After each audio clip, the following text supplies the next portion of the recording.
જય Dwarkadhish, welcome to my YouTube channel Diya cooks creation. આજે આપણે બનાવીશું ચોખાના લોટ, સોજી અને ચણાના લોટમાંથી એકદમ ઇન્સ્ટન્ટ એવી અને 100% ક્રિસ્પી એવી ચકરી। ચકરી બનાવવા માટે મેં અહીંયા 1 કપ જેટલી ચણાની દાળ લઈ લીધી છે। હવે આ ચણાની દાળને આપણે અહીંયા એક પેન ગરમ કરવા મૂકી દીધી છે। તેની અંદર 1 કપ જેટલી ચણાની દાળને આપણે રોસ્ટ કરી દઈશું, જેથી કરીને આ રીતે ચણાની દાળને રોસ્ટ કરવાથી તેની અંદરનું બધું જ મોઇશ્ચરનું પ્રમાણ દૂર થઈ જશે। હવે આ રીતે તેને હલાવતા જઈને તેને આપણે 5 મિનિટ માટે રોસ્ટ કરી દઈશું। તમે જોઈ શકો છો અહીંયા ચણાની દાળને આપણે સારી રીતે રોસ્ટ કરી રહ્યા છીએ। અહીંયા 5 મિનિટ પછી તમે થોડીક વાર પછી જોઈ શકો છો આપણી ચણાની દાળનો કલર પણ સારો એવો ચેન્જ થઈ ગયો છે અને ચણાની દાળ આપણી સારી એવી ગોલ્ડન થવા લાગી છે। તમે જોઈ શકો છો વધારે પડતી ચણાની દાળને રોસ્ટ ન કરવી। હવે અહીંયા તમે જોઈ શકો છો ચણાની દાળ સારી એવી રોસ્ટ થઈ ગઈ છે। તેને આપણે થોડીક વાર માટે એટલે કે પંખા નીચે તેને ઠંડી થવા દઈશું। અહીંયા ચણાની દાળ ઠંડી થાય ત્યાર સુધી મેં અહીંયા કઢાઈ ગરમ કરવા મૂકી દીધી છે। તેની અંદર 2 કપ જેટલું પાણી એડ કરી દઈશું। 2 કપ જેટલું પાણી એડ થઈ જાય ત્યારબાદ તેની અંદર આપણે મસાલામાં ટેસ્ટ પ્રમાણે મીઠું એડ કરી દઈશું। હવે મીઠું એડ થઈ જાય ત્યારબાદ તેની અંદર 1 ટેબલસ્પૂન જેટલા ચીલી ફ્લેક્સ એડ કરી દઈશું। હવે 1/2 ટેબલસ્પૂન જેટલો મરી પાવડર એડ કરી દઈશું અને 1 ટેબલસ્પૂન જેટલું તેલ એડ કરી દઈશું અને 1/2 ટેબલસ્પૂન જેટલું જીરું એડ કરી દઈશું। હવે જીરું એડ થઈ જાય ત્યારબાદ આપણે તેને સારી રીતે બોઇલ થવા દઈશું। તમે જોઈ શકો છો અહીંયા આપણું પાણી સારું એવું બોઇલ થવા લાગ્યું છે, તેને આપણે થોડીક વાર માટે બોઇલ થવા દઈશું અને અહીંયા આપણા પાણીની અંદર સારો એવો બોઇલ આવી ગયો છે। હવે તેની અંદર 1 કપ જેટલો સોજી એડ કરી દઈશું। 2 કપ પાણીની સાથે 1 કપ જેટલું સોજી એડ કરી દઈશું। હવે સોજી એડ થઈ જાય ત્યારબાદ આપણે તેને સારી રીતે મિક્સ કરી લઈશું અને તેને આપણે સતત હલાવતા જઈશું, જેથી કરીને સોજીની અંદર કોઈ જ પ્રકારના લમ્સ કે ગાંઠા ન પડી જાય। આ રીતે આપણે તેને સતત હલાવતા જઈને મિક્સ કરી લઈશું। તમે જોઈ શકો છો અહીંયા આપણી સોજી કઢાઈ છોડી રહી છે, એટલે કે સોજી આપણી કૂક થઈ ગઈ છે। હવે તેને આપણે થોડીક વાર આ રીતે મિક્સ કરી લઈશું અને થોડીક વાર માટે તેને સ્લો ગેસની ફ્લેમ પર તેને આપણે ઢાંકીને થોડીક વાર માટે કૂક થવા દઈશું। ત્યાર સુધી અહીંયા મેં આ ચણાની દાળ એકદમ ઠંડી થઈ ગઈ છે। હવે મેં અહીંયા એક મિક્સર જાર લઈ લીધો છે। મિક્સર જારની અંદર 1 કપ જેટલી ચણાની દાળને એડ કરી દઈશું, જે રોસ્ટ કરેલી છે।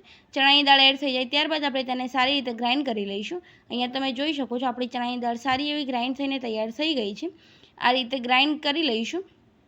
હવે અહીંયા આપણી સોજી પણ સારી એવી બોઇલ થઈ ગઈ છે, તમે જોઈ શકો છો કૂક થઈ ગઈ છે। હવે તેની અંદર જે ચણાની દાળ ગ્રાઇન્ડ કરી રાખી હતી તે ચણાની દાળને એડ કરી દઈશું અને 1/2 કપ જેટલો ચોખાનો લોટ એડ કરી દઈશું।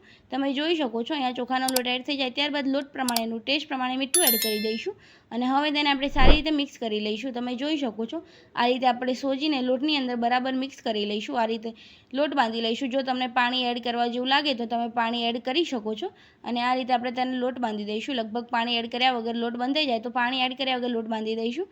હવે તેની અંદર 1 ટેબલસ્પૂન જેટલું તેલ એડ કરી દઈશું અને તેલની અંદર આપણે લોટને સારી રીતે ઓઇલી કરી દઈશું, જેથી કરીને લોટ આપણો ડ્રાય ન થઈ જાય અને લોટમાં સારી એવી ક્રન્ચી અને ક્રિસ્પી એવી ચકરી તૈયાર થઈ જાય।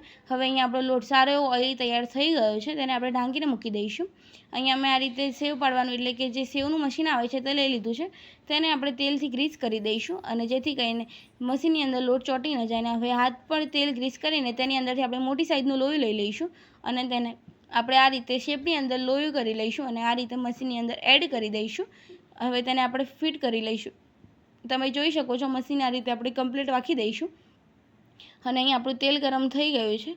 હવે મેં અહીંયા એક પ્લેટની અંદર આ રીતે ચકરી કરી લઈ છે, તમે જોઈ શકો છો આ રીતે આપણે તેને ચકરી પાડી લઈશું।